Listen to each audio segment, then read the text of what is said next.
Assalamualaikum warahmatullahi wabarakatuh.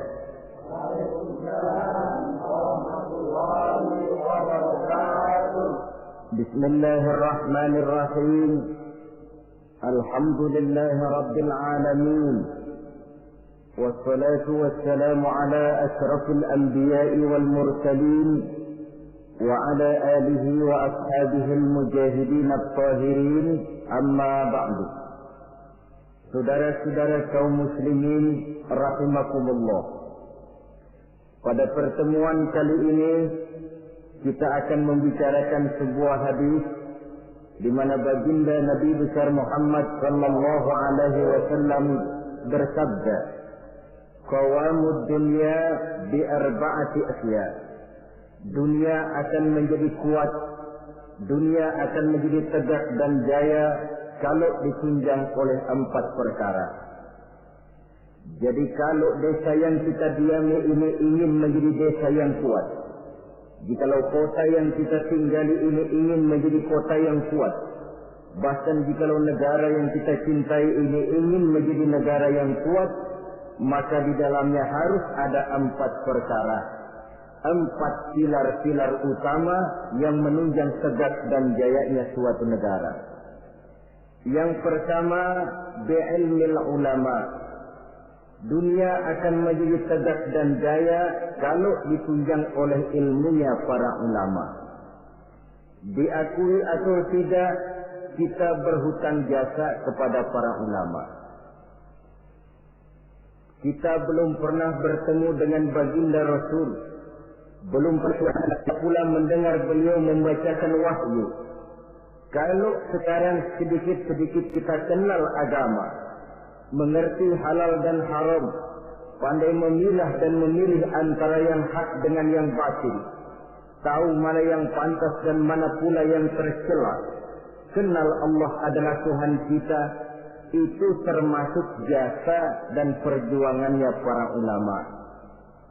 Yang dengan penuh ketekunan dan keikhlasan, dari surau ke surau, dari masjid ke masjid, dari desa yang satu ke desa yang lain di daerah-daerah terpencil, naik bukit turun lembah, kehujanan dan kepanasan, tidak digaji, tidak pula mendapat beras, ikhlas karena panggilan jiwa, seluruhnya tidak lain karena tanggung jawab kepada umat. Maka ulama adalah penerus risalah. Lebih dari sekedar penerus risalah, ulama adalah pewaris para nabi. Bersabda Rasulullah sallallahu alaihi wasallam, "Al-ulama'u masabihul ardi wa khulafa'ul anbiya'i wa warasatul anbiya'." Riwayat Ibnu Adi dari Imam Ali karramallahu wajhah. Artinya, para ulama adalah lampu yang menerangi bumi ini. Para ulama adalah pengganti para nabi-nabi. Para ulama adalah warisanku dan para ulama adalah warisan para nabi-nabi. Saudara-saudara sekalian rahimakumullah. Alangkah tingginya martabat ini. Alangkah luhur dan mulianya jabatan ini. Para ulama adalah pewaris para nabi. Tetapi jabatan yang tinggi, mulia dan luhur ini bukanlah satu jabatan yang tanpa resiko. Karena kalau ulama adalah pewaris para nabi, kita tahu dari sejarah kehidupan para nabi-nabi terdahulu, tidak ada seorang nabi pun yang perjalanannya dalam mengembangkan risalah lurus dan bertabur bunga di kanan kirinya. Mereka menghadapi berbagai macam rintangan, halangan, fitnahan dan sebagainya dalam rangka menegakkan risalah. Maka kalau ulama adalah pewaris para nabi-nabi, mereka juga harus berani dan bisa mewarisi sifat yang dipunyai oleh para nabi-nabi terdahulu dalam mengemban misi risalahnya. Kita tahu dari sejarah misalnya, Nabi Zakaria dibunuh oleh karena tidak mau menghalalkan perkara yang telah diharamkan oleh Allah Subhanahu wa taala ketika dipaksakan oleh rajanya. Nabi Ayub alaihi salam dikucilkan oleh umatnya karena dianggap mengidap penyakit menular. Nabi Yusuf alaihi salam 9 tahun mendekam di dalam penjara karena tidak mau mengikuti bujuk rayu istri seorang pejabat tinggi. Nabi Ibrahim alaihi salam dibakar di tengah kobaran api yang menggunung karena tegak melaksanakan tugas risalahnya. Dan masih banyak lagi kisah-kisah para nabi yang lain yang merupakan cerminan betapa berat tugas mengemban risalah ini. Kalau para ulama adalah ahli waris Nabi, mereka harus berani korban nyawa seperti halnya Nabi Zakaria. Mereka harus siap dikucilkan oleh umatnya seperti halnya Nabi Ayub. Mereka harus siap mendekam dalam penjara seperti Nabi Yusuf. Dan kalau perlu, mereka harus siap dibakar untuk tegaknya suatu risalah seperti halnya Nabi Allah Ibrahim alaihi salam. Jangan cuma sekedar bangga dengan gelar pewaris para nabi, tetapi akhlak dan perjuangan, tuntunan dan perbuatan malah bertentangan dengan apa yang dicontohkan oleh para nabi. Ini namanya ahli waris gadungan. Atau cuma sekedar ngaku saja sebagai ahli waris, tetapi sama sekali tidak menjaga apa yang telah diwariskan oleh para anbiya tadi. Saudara-saudara kaum muslimin rahimakumullah. Pindah dari contoh dari kehidupan para nabi, kita bisa juga mengambil contoh dari kehidupan para ulama-ulama terdahulu. Beberapa yang bisa kita angkat ke permukaan, misalnya sejarah kehidupan dari ulama yang saleh dan zuhud, Sa'id bin Zubair. Ketika ia ditangkap oleh Hajjaj bin Yusuf yang menjadi gubernur di Irak ketika itu, Sa'id bin Zubair ini dituduh sebagai orang yang anti kepada dinasti Umayyah.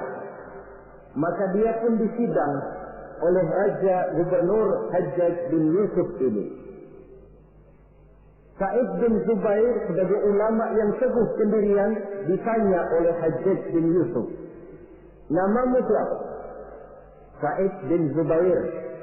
"Tidak," kata Hajjaj, "namamu bukan Sa'id bin Zubair, tapi namamu Sa'id bin Qusair." Dibaliknya nama itu. Sa'id bin Zubair artinya si bahagia, anak si teguh.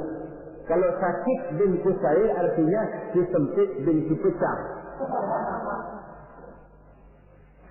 Kata Hajjaj bin Yusuf, "Celaka benar orang tuamu yang telah memberikan nama seperti itu kepadamu." Yang menentukan celaka dan bahagia seseorang itu cuma Allah, kata Sa'id bin Zubair. "Diam kamu," kata Hajjaj bin Yusuf. "Nanti saya lemparkan kamu ke neraka. Kalau memang kamu yang punya neraka, sudah sejak lama engkau saya jadikan Tuhan," kata Sa'id bin Zubair. "Menurut pendapatmu, Imam Ali di surga atau neraka?" kata Hajjaj bin Yusuf. "Cuma Allah yang menentukan seseorang di surga atau neraka," jawab Sa'id bin Zubair. "Menurut pendapatmu, khalifah yang 4 itu mana yang paling baik?" "Semuanya baik. Saya menghormati orang-orang saleh yang benar-benar bertakwa kepada Allah Subhanahu wa ta'ala." Merasa dengan cara kasar, Hajjaj bin Yusuf tidak sanggup mengubah prinsip dan pendirian Sa'id bin Zubair. Dirubahnya dengan cara yang halus. Ditawarkannya lah emas, intan dan berlian untuk Sa'id bin Zubair. Apa jawaban Sa'id? "Hai Hajjaj bin Yusuf, apakah harta benda yang engkau berikan kepada saya, emas, intan, berlian yang banyak ini, akan bisa menolak kesengsaraan akhirat? Apa artinya gelimangan materi ini kalau saya harus masuk ke dalam neraka?" Kata Hajjaj, "Tidakkah kau mau minta ampun kepada saya? Lebih baik saya mohon ampun kepada Allah." "Baik, kalau memang itu pilihanmu, kamu terpaksa saya bunuh." Dibunuh pun keyakinannya tidak bergoyah. Ini contoh dari generasi terdahulu, seorang ulama yang saleh dan zuhud bernama Sa'id bin Zubair. Demikian juga Imam Malik, seorang imam mazhab, pada suatu saat beliau memberikan fatwa bahwa tolak dari seorang suami terhadap istrinya dalam keadaan dipaksa, maka tolaknya itu tidak sah. Begitu juga sumpahnya orang yang terpaksa, sumpahnya pun tidak sah. Yang jadi gubernur di kota Madinah pada waktu itu ialah Ja'far bin Sulaiman Al-Hashimi. Dia tidak senang kepada fatwa ini. Dimintanya Imam Malik untuk mencabut kembali fatwanya. Namun dengan tenang Imam Malik menjawab, saya tidak akan pernah mencabut fatwa yang saya yakin berdasarkan kepada Quran dan Sunnah ini. Apapun resiko yang saya hadapi, saya siap. Malah fatwa itu beliau sebarluaskan, akibatnya Imam Malik ditangkap. Kemudian dihukum dera, dicambuk 70 kali. Sampai pun dikala hendak ajal, bekas cambukan itu masih nampak di punggung beliau yang mulia ini. Saudara-saudara, ketika hal ini diadukan oleh khalifah kepada khalifah, yaitu Abu Mansur, maka Imam Malik dipanggil oleh beliau. Apakah kau ingin membalas perlakuan gubernur Madinah yang sewenang-wenang kepadamu? Jawab Imam Malik, saya tidak akan membalas. Begitu akhlak dari ulama yang teguh pendirian. Demikian juga Imam Ahmad bin Hanbal, yang karena teguh mempertahankan fatwa, prinsip dan pendiriannya, beliau mendekam dalam penjara bahkan sampai melampaui 3 masa kekhalifahan. Sejak Al-Ma'mun, Al-Mu'tasim sampai Khalifah Al-Wasir. Ada satu contoh lagi, Imam Nawawi rahimahullah. Beliau tinggal di negeri Syam yang diperintah oleh Raja Zahir Baibas. Suatu saat negeri Syam ini dihantam oleh musim kemarau yang panjang. Rakyat kelaparan, binatang ternak kelaparan, ditambah lagi oleh ancaman dari orang-orang barbar yang sangat mengancam keamanan negara pada waktu itu. Maka satu hari khalifah atau pemimpin Zahir Baibas ini mengumpulkan para ulama untuk meminta persetujuan mereka.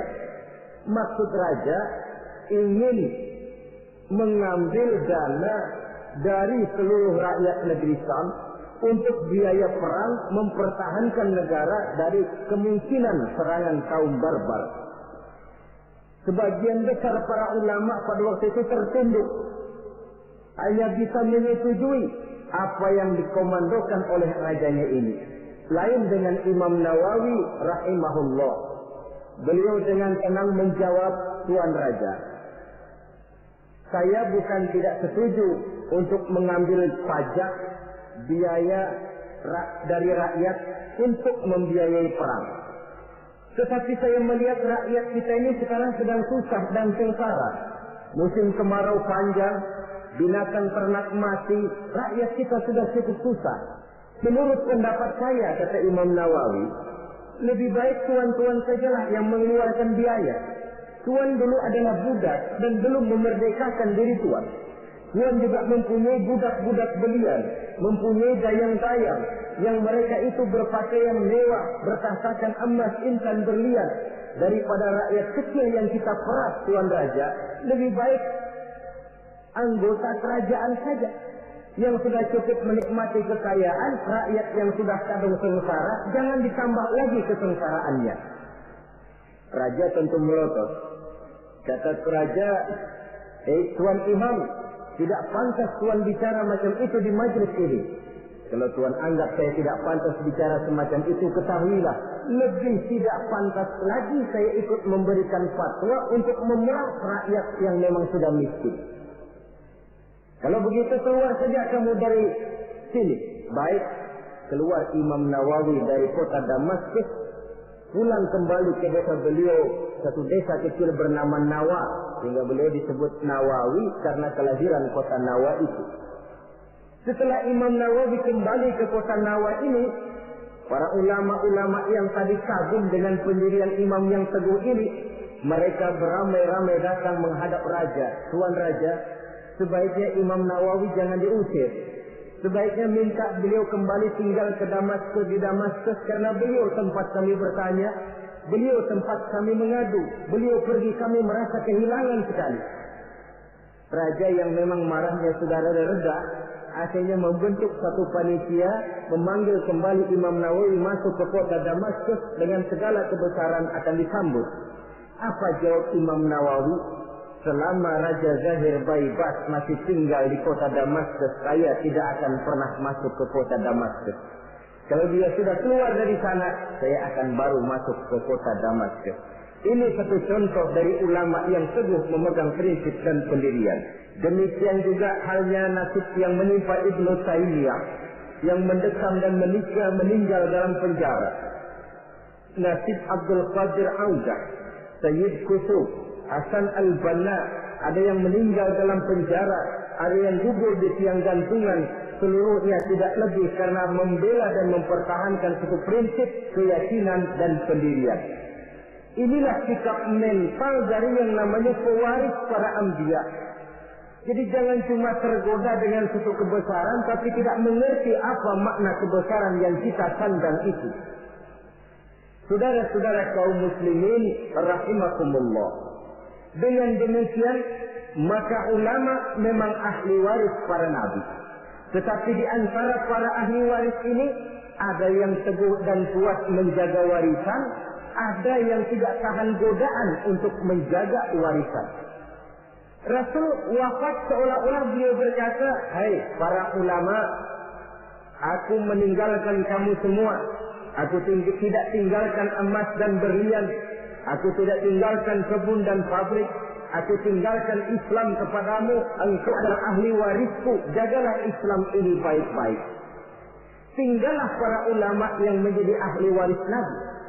Ada di antara mereka yang teguh menjaga warisan.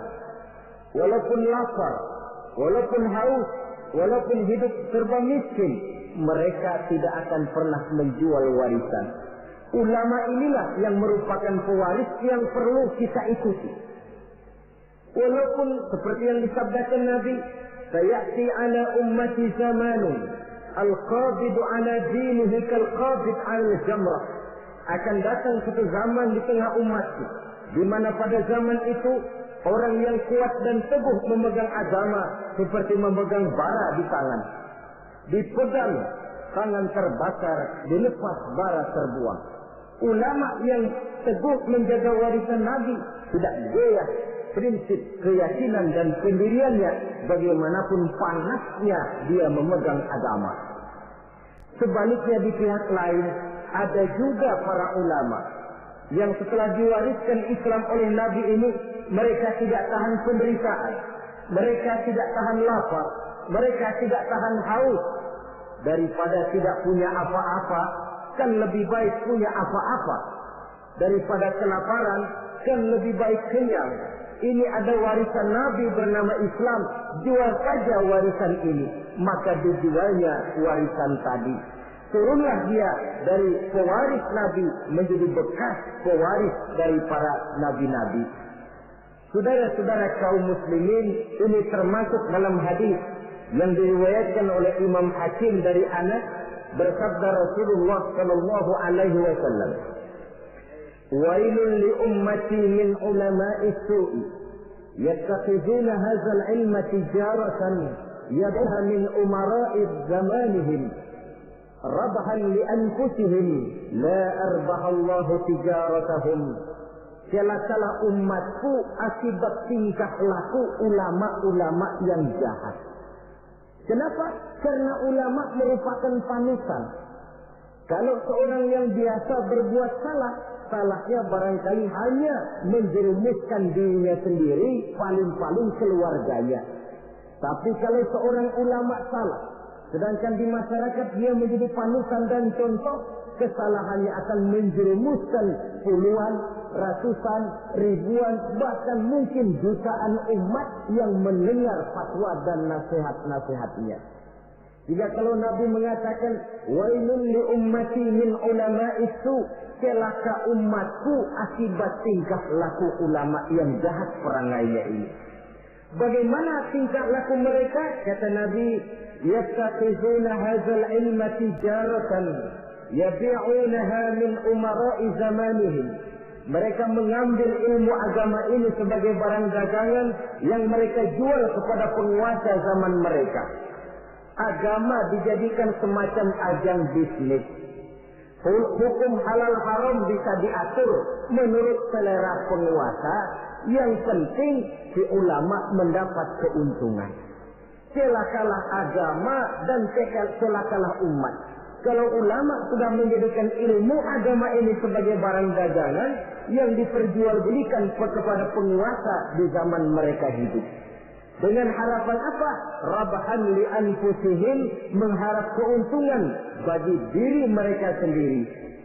La arbahallahu tijaratahum.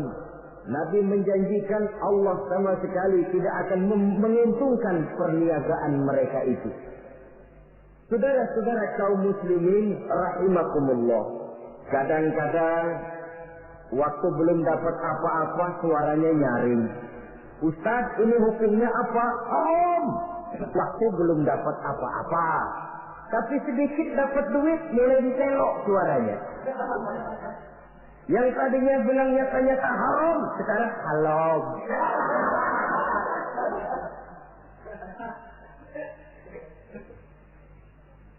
Karena itu dalam Islam, kita ini bukan diperintah untuk berkata keras, tetapi diperintah untuk berkata benar. Qaulan sadida ay qaulan haqqa. Apa bedanya keras dengan benar? Keras belum tentu benar. Tapi untuk menyampaikan kebenaran, kadang-kadang memang perlu sedikit keras. Pak Ustaz, ini hukumnya apa? Haram. Alah, sudahlah. 1 juta. Haram dikit dah. Haram dikit. Kalau 2 juta dikasih, bisa jadi halal itu.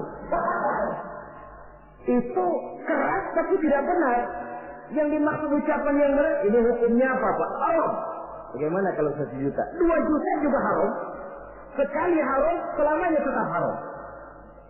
Itu ucapan yang benar, bukan cuma sekedar keras, tapi macam kerupuk. Sedikit kehujanan sudah kerpek-kerpek, nggak keluar. Saudara-saudara kaum muslimin rahimakumullah. Karena ulama adalah penerus risalah. Karena ulama adalah pewaris para nabi. Maka kesalahan para ulama mempunyai dampak dan resiko yang sangat besar, sebab kesalahan itu akan diikuti oleh umat. Jika benar kalau dikatakan wailun li ummati min ulama'i su, celaka umatku akibat tingkah pola dari ulama-ulama yang jahat ini. Malu kita kalau bercermin dari kepribadian macam ulama Sa'id bin Jubair. Malu kita kalau mencontoh kepada Imam Malik, kepada Imam Ahmad bin Hanbal, kepada Imam Nawawi. Maka membaca sejarahnya Ibnu Taimiyah, Abdul Qadir Audah, Sayyid Qutb, Hasan al-Banna dan para ulama-ulama terdahulu yang mereka menghadapi dinding penjara, mereka menghadapi caci maki dan pengusilan, bahkan mereka menghadapi tiang gantungan karena teguh mempertahankan keyakinan dari agama yang dianutnya ini. Maka kepada adik-adik saya para santri di pondok-pondok pesantren, kepada sahabat-sahabat yang tengah menekuni dan mendalami agama, yang pada waktunya akan menerima estafet meneruskan perjuangan para ulama, siapkan mental bahwa menjadi pewaris para nabi artinya menjadi manusia yang satu saat siap untuk susah, siap untuk melarat, siap berhadapan dengan caci maki umat, siap untuk dikucilkan, siap mendekap di dalam penjara, bahkan siap menghadapi tiang gantungan. Tidak ada hidup yang lebih indah selain karena hidup untuk satu keyakinan. Tidak ada perjuangan yang lebih indah selain perjuangan untuk membela dan mempertahankan satu keyakinan. Dan tidak ada mati yang lebih indah selain mati untuk satu keyakinan. Saudara-saudara kaum muslimin rahimakumullah. Saya kembali kepada pokok persoalan. Sebagai pewaris para nabi, memang ini merupakan satu kehormatan yang mulia dan terpuji, tapi bukannya tanpa resiko. Jadilah para pewaris yang teguh memegang warisan dan jangan menjadi ahli waris yang karena berbagai godaan lalu menjual warisan tadi sehingga kita termasuk bukan lagi sebagai ahli waris tetapi sudah bekas dari ahli waris. Pantas kalau Al-Imam Al-Ghazali rahimahullah di dalam Ihya-nya beliau menjelaskan bahwa pada dasarnya ulama itu dua macam. Pertama, oleh beliau dinamakan ulama akhirat.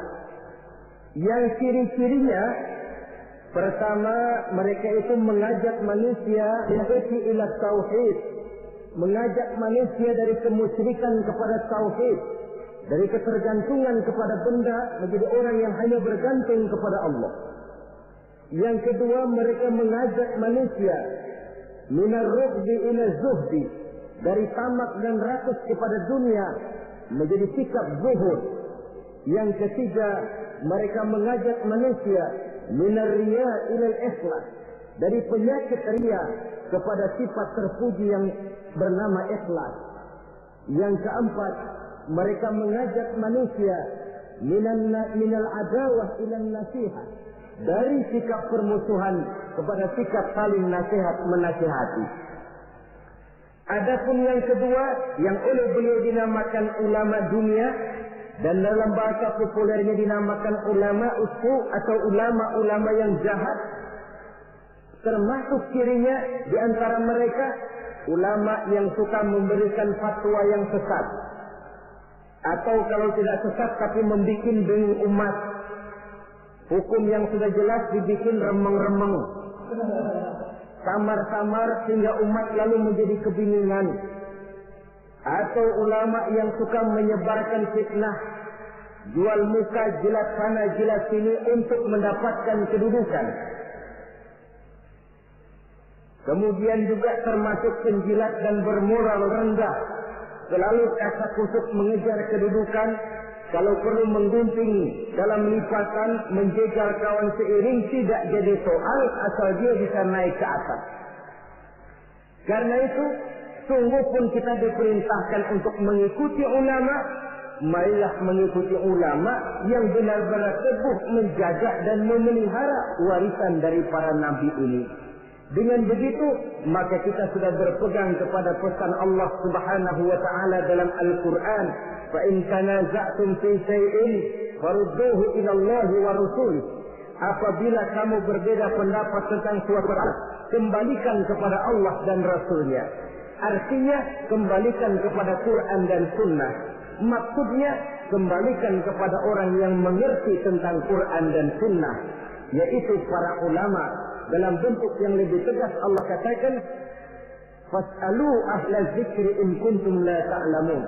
Apabila kamu memang tidak mengetahui, maka bertanyalah kepada mereka yang tahu. Termasuk dalam masalah-masalah agama, ulama lah tempat kita bertanya.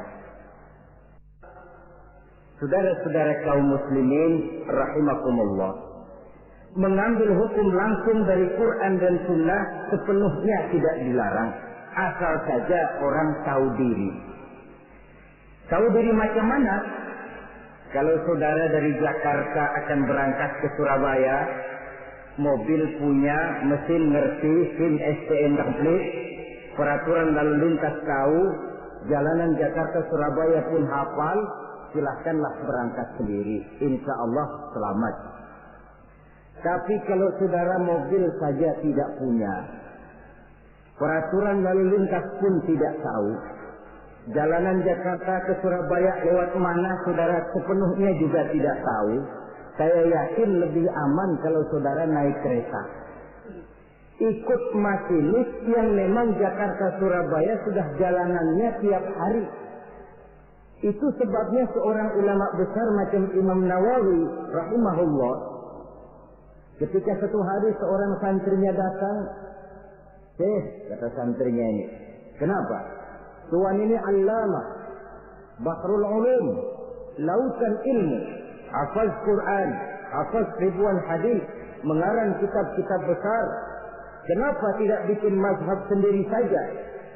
Imam Nawawi dengan penuh tawadhu menjawab, maaf, saya lebih aman ikut kepada Imam Syafi'i. yang hafaz Quran, yang hafaz ribuan hadis, yang mengarang kitab-kitab besar, masih merasa dirinya lebih aman mengikuti Imam Syafi'i. Ini akhlak. Saya khawatir kalau saudara tidak tahu jalanan Jakarta Surabaya, lalu berangkat sendiri, kemungkinan sesatnya 80%. Mau berangkat ke Surabaya, tahu-tahu jebulnya bisa di Gunung Kidul. Kalau cuma sekedar saudara yang sesat, barangkali resikonya pribadi. Tapi untuk menyesatkan orang, inilah yang jadi masalah. Kita di awal tadi saya katakan belum pernah bertemu Rasul. Kalau saya ditanya orang, Dara Zainuddin, kau sholat menurut cara apa? Saya jawab cara yang diajarkan oleh guru saya. Gurunya, ya dari gurunya. Gurunya dari gurunya lagi. Terus sambung menyambung sampai kepada Imam Syafi'i. Imam Syafi'i dari mana? Dari gurunya. Imam Malik atau Imam Waqi'. Imam Malik dari gurunya, dari gurunya, dari gurunya sampai kepada tabi'ut tabi'in. Tabi'ut tabi'in tentu dari tabi'in. Tabi'in tentu dari sahabat.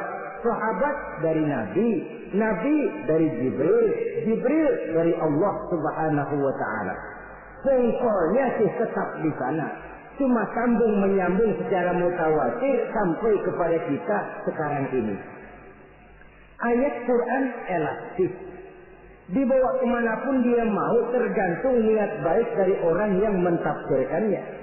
Kalau dia ditafsirkan oleh orang yang tidak memenuhi persyaratan untuk menafsirkannya, bukan mustahil terjadi manipulasi ayat untuk kepentingan pribadi. Inilah yang tidak diinginkan dan inilah yang dikhawatirkan.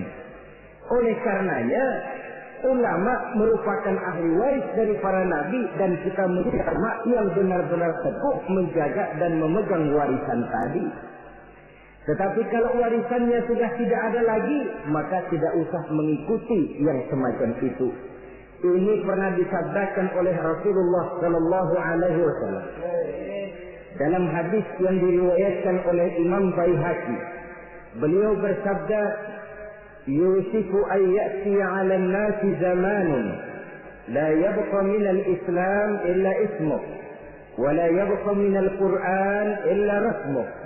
Masajiduhum 'amiratun wa hiya kharabun min al-huda.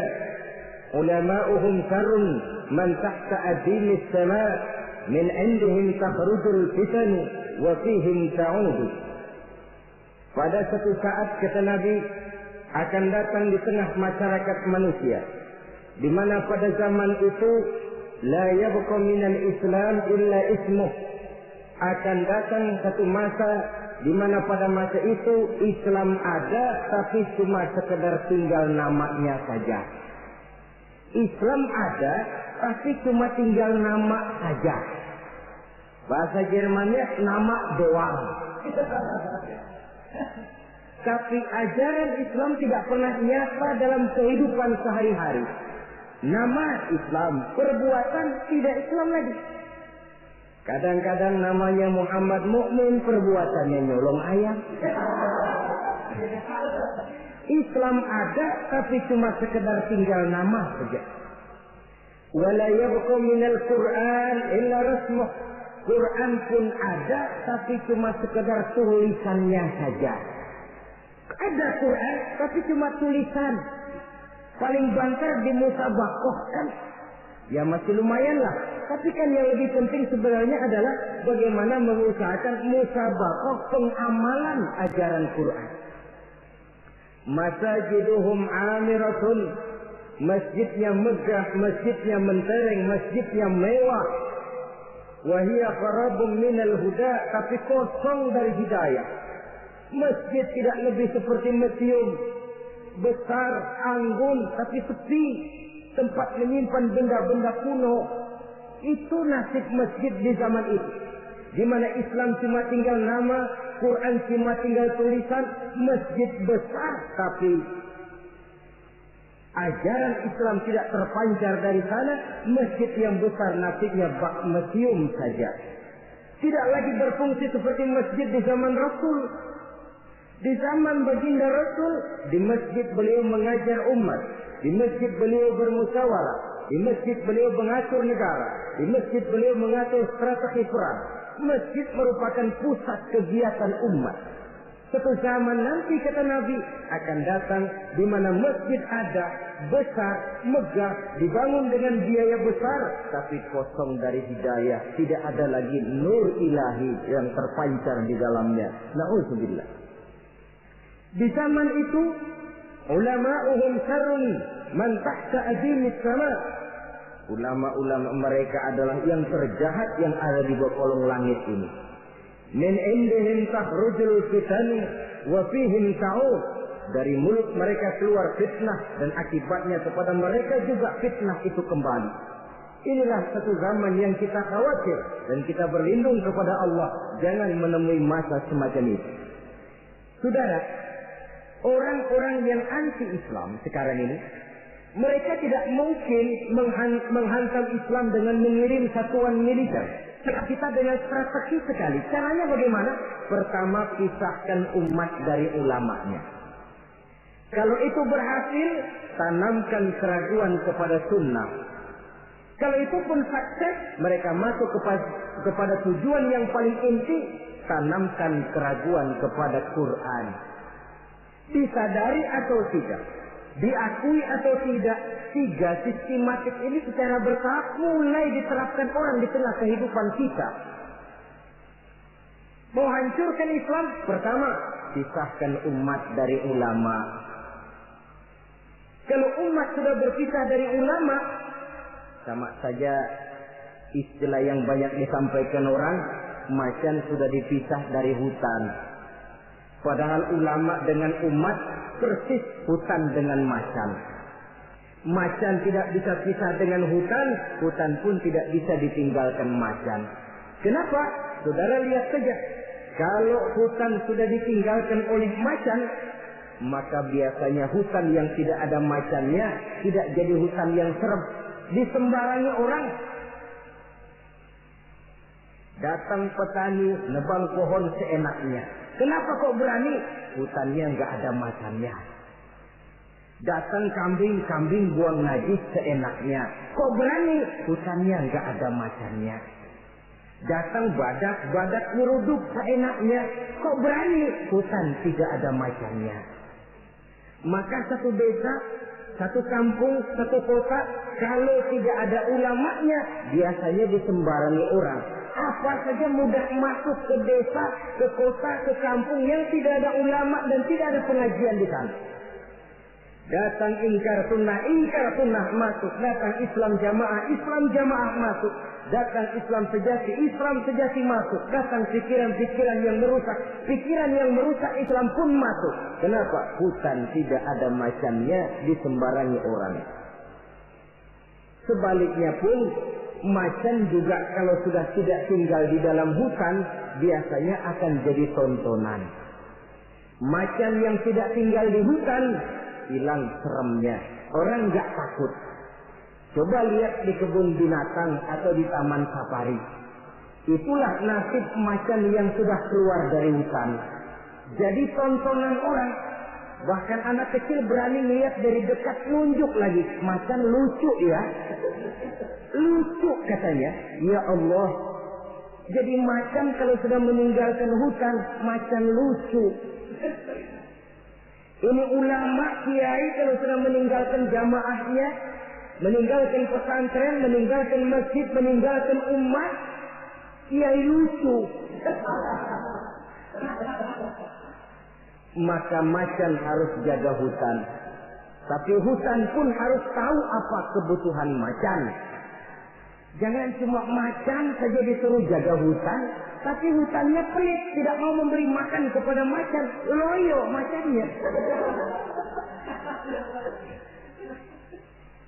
Kita cuma mengharap ulama berjuang habis-habisan. Tapi kita sebagai umat ini kadang-kadang cuma memerlukan ulama di waktu dia sehat. Sakitnya kita tidak mau tahu. Kita memerlukan ulama dikala dia segar. Penderitaannya kita tutup mata. Bahkan lebih celaka, maaf loh ya, kita lebih menghargai burung beo daripada kiai. Contoh kecil, burung beo bisa ngomong dikit saja, Assalamualaikum. Assalamualaikum. 1 juta dibeli orang. Betul kan? Ngomong pun tidak pakai sedikit. Assalamualaikum. Assalamualaikum. 1 juta dibayar. Kalau kiai yang ngomong Assalamualaikumnya pakai, bahasa Arabnya pakai, baca kitab sehalaman. Allahu Akbar. Kita yang harus menjaga ulama. Jangan ulama dianggap seperti gerakan kayu. Kalau mau dipakai nggak ketemu, sedapur dicariin, ngomel. Gila ini gerakan kemana sih? Tapi sudah ketemu gerakan dipakai, nyala rokoknya, gerakan dilempar begitu saja. Harus kayak gerakan gas dong. Habis pakai simpen yang rapi, bensinnya gasnya habis diisiin. Kita yang berkewajiban menjaga ulama. Ulama tidak minta dihargai, kewajiban kita menghargai ulama. Ulama tidak minta dihormati, tugas kita menghormati ulama. Saudara-saudara kaum muslimin rahimakumullah. Jadi tahap pertama, pisahkan umat dari ulama. Kalau ini berhasil, mereka masuk kepada ronde yang kedua, tanamkan keraguan kepada sunnah. Sebenarnya bukan cuma ulama yang manusia, Nabi juga manusia. Sebagai manusia kan beliau bisa saja salah, dan ternyata hadis banyak yang palsu. Yang otentik cuma Quran, selebihnya adalah sejarah. Karena itu Quran saja, sunnah tidak ada. Dan ingkar sunnah ini bukan soal baru.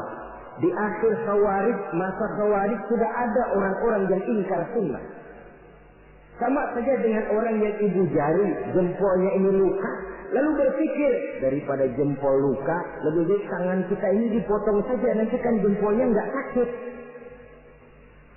Memang jempolnya nggak sakit, kenapa? Sebab nggak punya tangan. Kalau toh hadis memang ada yang palsu, kenapa tidak yang palsu itu saja yang disingkirkan? Kan masih banyak hadis yang sahih, hasan, dan lain sebagainya. Itu perlunya ilmu mustalahul hadis. Saudara-saudara kaum muslimin rahimakumullah.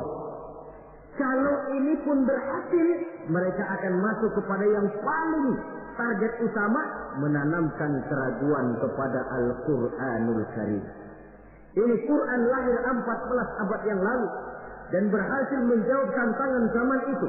Ini namanya pola pikir yang kata mereka dialektika historis, berpikir menurut dialeknya sejarah. Sekarang adalah abad neutron, abad Challenger, abad komputer. Masih mampukah Quran yang lahir di zaman onta menjawab tantangan zaman ini?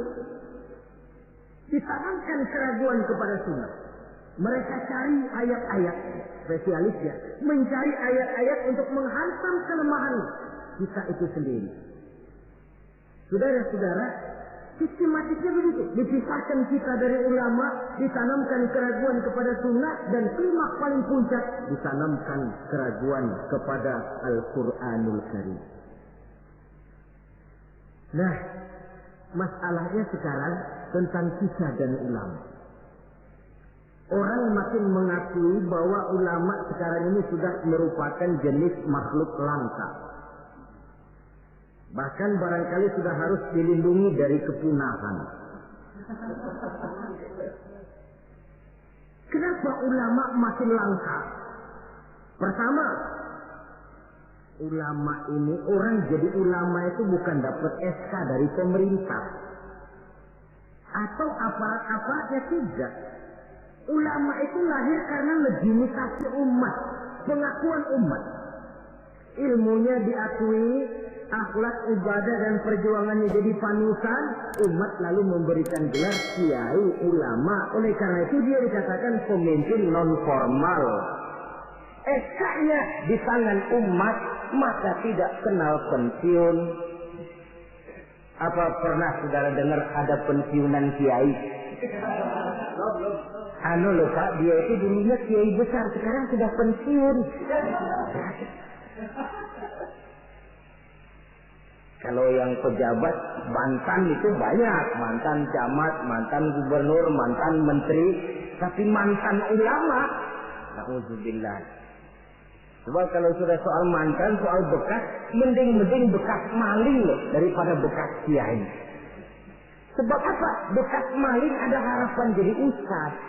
Tapi bekas kiai, jangan-jangan maling itu. SK-nya di tangan umat. Karena itu akar seorang ulama, akar seorang kiai ke bawah, bukan ke atas. Kalau kerjanya cuma menjilat ke atas, ke bawah dilupakan, satu-satu dia tidak akan terpakai. Yang celaka, di atas tidak bergantung, ke bawah tidak berakar. Loyalitas seorang ulama, titik berat perjuangan ulama, ke umat, bukan ke atas. Kalau ke atas targetnya, dia bisa pensiun. Kalau pensiun datang, sedangkan umat sudah kadang mencorengnya, itu namanya ke atas tidak bergantung, ke bawah tidak berakar. Jadilah si ulama eceng gondok. Tahu eceng gondok? Tanaman yang tidak, ya walaupun ada akarnya tapi nyambang. Kemana dia mengalir? Kemana dia bergerak? Ya kemana air mengalir. Air ngalor, air ngidul. Tidak punya satu prinsip yang teguh. Kemana air bergerak, ke sana dia pergi. Itulah sebabnya sulit sekali langkah ulama itu, karena seleksi umat, seleksi sosial ini ketat. Saudara hadirin yang saya hormati, jadi penyebab kelangkaan yang pertama karena ulama itu melalui seleksi sosial. Legitimasinya di tangan umat, SK-nya umat. Maka ulama saya katakan tadi tidak pernah kenal pensiun dan tidak terikat PGPN, peraturan gaji pegawai negeri. Ulama itu terikat oleh PGPT, peraturan gaji pegawai Tuhan. Jam kantornya 24 jam. Kapan umat perlukan, dia mesti berangkat. Di sisi lain, ulama memang seperti benda keramik. Makin tua, makin antik, makin dikejar orang, makin mahal harganya. Tuh, barang-barang keramik peninggalan dinasti Ming. Itu kan ratusan tahun yang lalu. Makin tua, makin dikejar dan diburu orang, makin mahal harganya. Saudara-saudara kaum muslimin rahimakumullah. Yang kedua memang kurangnya minat orang untuk belajar agama. Pendidikan agama di mata umat Islam anak tiri. Orang tua muslim tidak bangga memasukkan anaknya ke madrasah, ke pondok-pondok pesantren atau ke sekolah-sekolah yang bernafaskan agama. Nasib madrasah, pesantren, anak tiri. Kadang-kadang yang lebih parah, pesantren dianggap penampungan anak nakal. Kalau anaknya udah sangar, tukang berantem, sudah kirim ke pondok saja kali jadi baik. Kirim ke pondok.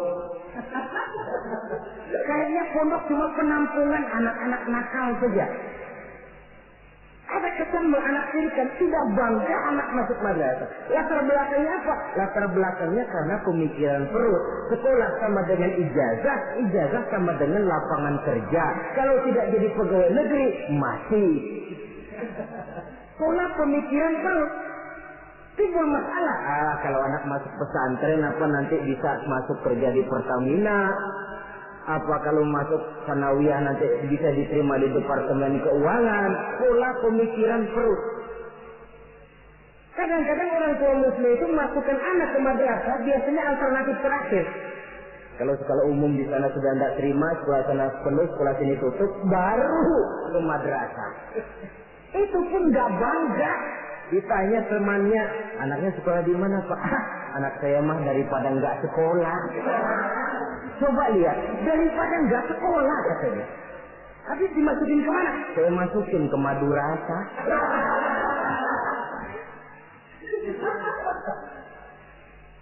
Padahal satu hadis Nabi pernah memberikan gambaran.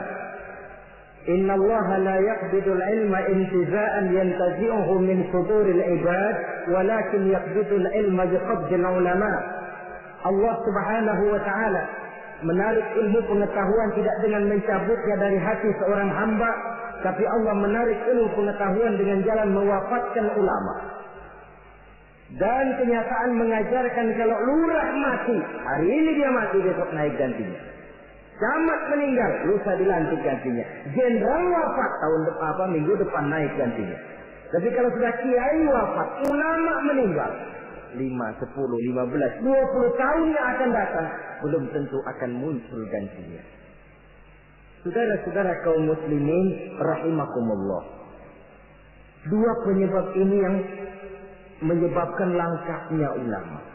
Di antara yang langka itu pun lebih langka lagi yang teguh dan kuat memegang warisan.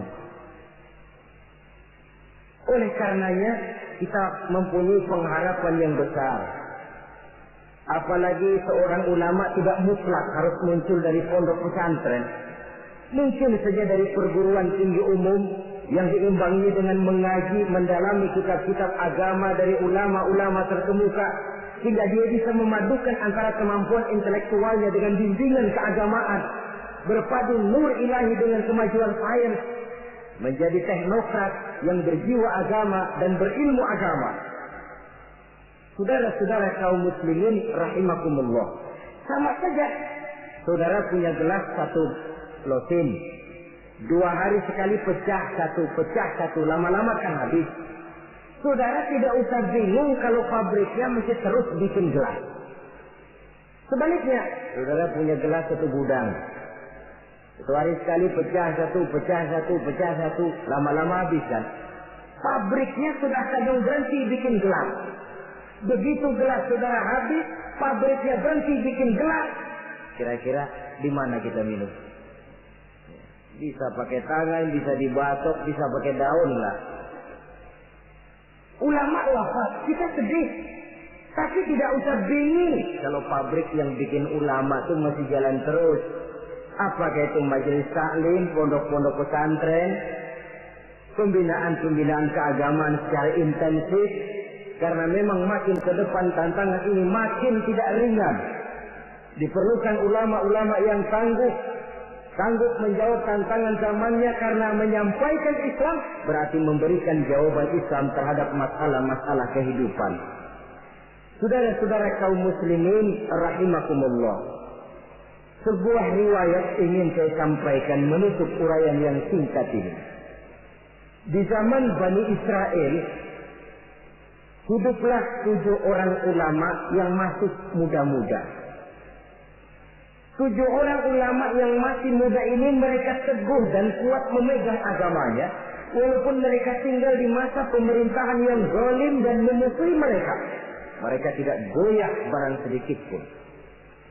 Kemana ulama yang 7 orang ini pergi dakwah, mereka dicaci maki, dikejar-kejar, difitnah. Nah, ulama yang 7 orang ini diikuti dengan setia oleh seekor anjing. Kemana ulama yang 7 pergi dakwah, anjing ikut. Ulama yang 7 orang dikejar-kejar, anjing diuber-uber. Ulama yang 7 orang dicaci maki, anjing diomelin. Ulama yang 7 orang dilontari dengan batu, anjing pun disambitin dengan batu sampai patah kaki depannya si anjing karena setia mengikuti ulama yang 7 orang itu. Akhirnya 7 orang ulama dan seekor anjing ini mereka uzlah, sembunyi dan nyepi dalam sebuah gua. Mereka tidur di dalam gua itu 309 tahun lamanya, yang dikenal dalam Al-Quran dengan peristiwa Ashabul Kahfi. Ringkas cerita, nanti di akhirat, dikala setiap orang sibuk dengan urusannya masing-masing, sehingga sangat boleh jadi saudara tidak sempat memikirkan saudaranya, istri tidak sempat memikirkan suaminya, bapak tidak sempat memikirkan anaknya. Tiap orang sibuk dengan urusan masing-masing. Dalam suasana sibuk macam itu, tiba-tiba terdengar pengumuman dari bawah aras. Pengumumannya kalau bahasa kita begini. Pengumuman ditujukan kepada penduduk padang mahsyar, sebentar lagi 7 orang ulama akan masuk surga. Hadirin diminta supaya berdiri. Kagum penduduk mahsyar, Masya Allah siapa orangnya. Kita dihisab saja belum, ini sudah diperintahkan masuk surga tanpa dihisab. Diri mereka mau lihat. Rupanya 7 orang ulama itu. Seorang demi seorang, 1, 2, 3, 4, 5, 6, 7. Sudah 7 dikira selesai. Paling belakang anjing. Rucuk. Mau masuk ke surga. Sampai di pintu surga stop. Mau kemana anjing? Ke surga, Pak. Enggak boleh. Pokoknya saya mau ke surga. Pokoknya enggak boleh. Kalau enggak boleh saya minta diadili, Pak. Apa sebabnya enggak boleh? Diadili? Iya, Pak. Baik. Dibuka pengadilan darurat. Karena memang di surga itu adil. Di dunia ini pengadilan banyak, keadilan susah. Saudara-saudara, diadili si anjing. Hasil pengadilan memutuskan anjing tidak berhak masuk surga. Naik banding. Anjing, kenapa kamu merasa berhak masuk surga? Saya, Pak, waktu di dunia setia mengikuti ulama yang 7 orang itu, Pak. Kemana mereka pergi dakwah saya ikut. Mereka dikasih mati, saya diomeli. Mereka dikejar-kejar. Ini kaki depan saya patah ngikutin dia tuh, Pak. Masa mereka enak-enakan ke surga, saya ditinggal di sini, saya menuntut keadilan. Akhirnya turun perintah Allah. Ridwan, ada khilahul jannah. Ridwan, masukkan si anjing ke dalam surga. Perintah dari Allah. Jadi di antara binatang yang masuk surga itu nanti, selain ontaknya Nabi Soleh, semutnya Nabi Sulaiman, hudhudnya Sulaiman, termasuk anjingnya Ashabul Kahfi. Logikanya, kalau anjing saja setia ikut ulama bisa sampai ke surga, dia masa iya manusia ikut ulama tidak masuk surga, protes. Asal ikutnya betul-betul ikut, yang diikuti betul-betul ulama. Kalau ikutnya ikut-ikutan, yang diikuti pun ulama-ulamaan, saya takut nanti dapat surga-surgaan. Saudara-saudara kaum muslimin rahimakumullah, itulah sebabnya di tengah keawaman kita ini yang pengetahuan yang serba terbatas, kita perlu mengikuti ulama yang benar-benar pewaris para anbiya. Inilah saja, insya Allah pada pertemuan berikutnya akan kita bicarakan pilar yang kedua. Terima kasih atas perhatian. Mohon maaf atas segala kekurangan. Wassalamualaikum warahmatullahi wabarakatuh. Waalaikumsalam.